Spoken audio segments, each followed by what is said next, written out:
जय श्री राम मित्रों। आज की कहानी है भक्त भोले की।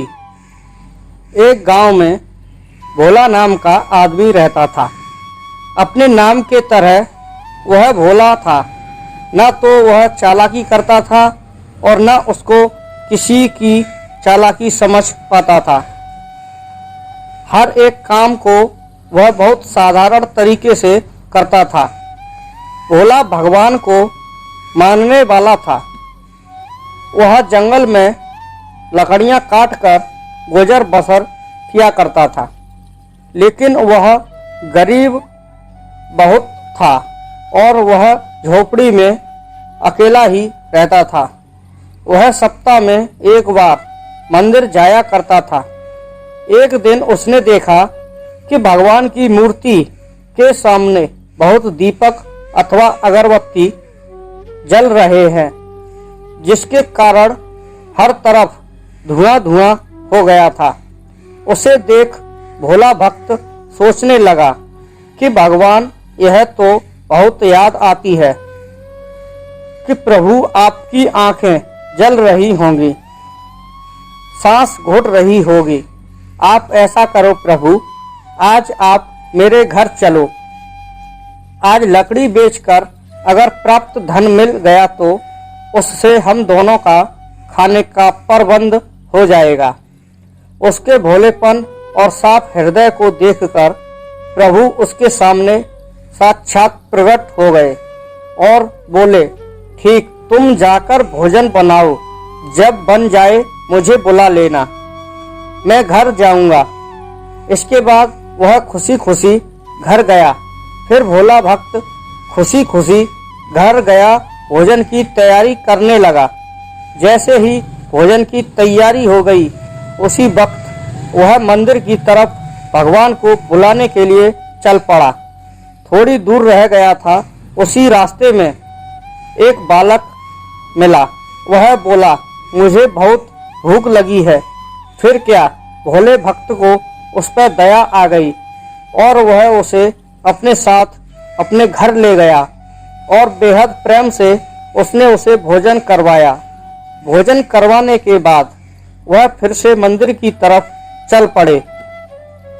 रास्ते में उसे एक बुढ़िया मिल गई और बोली, मैं बहुत दिन से भूखी हूँ, अगर कुछ खाने को मिल जाता तो तुम्हारा भला हो जाएगा। वह फिर उसे अपने साथ घर ले गया और उसे भोजन खिलाया और आशीर्वाद प्राप्त किया। अब भोले का घर का राशन हो गया तो वह लाला की दुकान पर राशन लेने गया। जैसे ही उसने अपना सारा वृत्तांत लाला को बताया तो वह उस पर हंसने लगा कि भगवान वह कभी किसी के घर खाना खाने आते हैं। भोले भक्त बहुत मजाक उड़ाने के बाद उसने कुछ काम अपने दुकान पर करवाए और उसके बदले राशन भोले को दे दिया।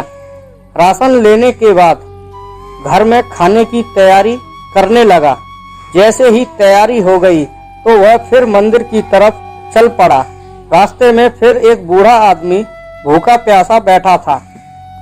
फिर वह तीसरी बार उसको घर ले गया और उसको बहुत प्रेम से भोजन खिलाया। कुछ राशन शेष बचा था। वह फिर चला भगवान को बुलाने और आखिर मंदिर पहुंचा और भगवान को न्योता दिया और बोला कि भगवान, चलो, घर में खाना तैयार है, चलो मेरे साथ प्रभु।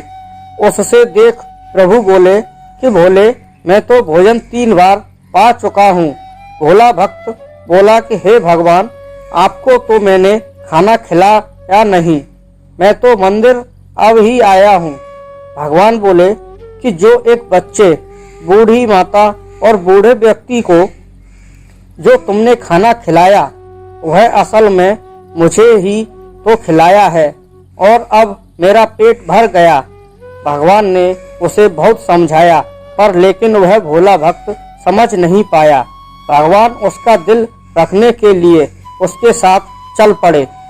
घर पहुंचने के बाद भगवान बोले, चलो, मैं एक शर्त पर खाना खाऊंगा। भोला भक्त बोला, बोलो प्रभु, कौन सी शर्त? तुम्हें मेरे साथ खाना पड़ेगा। तो फिर भोला भक्त और प्रभु एक ही थाली में खाने लगे। जैसे ही प्रभु खाना खाकर गए थे वैसे ही भोला के दिन बदल गए। वह धन धान्य से भरपूर हो गया। उसके पास किसी चीज की कमी नहीं रही। प्रभु की असीम कृपा बरसने लगी। यह सब देख वह लाला उस पर हंस रहा था। वह यह सब देख हैरान हो गया और लाला मंदिर जाकर भगवान को न्योता देने लगा कि प्रभु मेरे घर आओ और खाना पाओ। प्रभु उससे बोले कि तुम घर जाकर प्रबंध करो और जब बन जाए मुझे बुला लेना।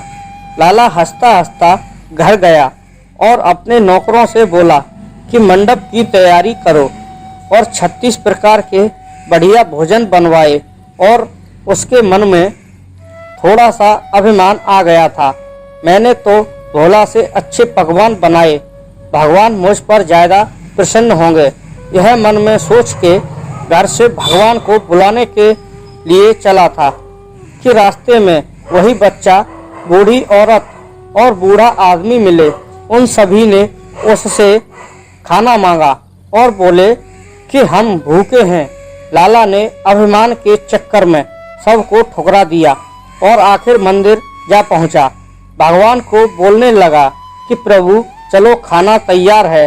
प्रभु तब उससे बोले कि पहले तुमने हमारा 3 बार तिरस्कार किया और अब खाने के लिए पूछ रहे हो। वह बच्चा, बूढ़ी औरत और बूढ़ा आदमी में ही तो था जिसे तुमने दूर कर दिया था। फिर क्या? वह लाला निराश हो गया और भगवान मूर्ति में फिर समा गए।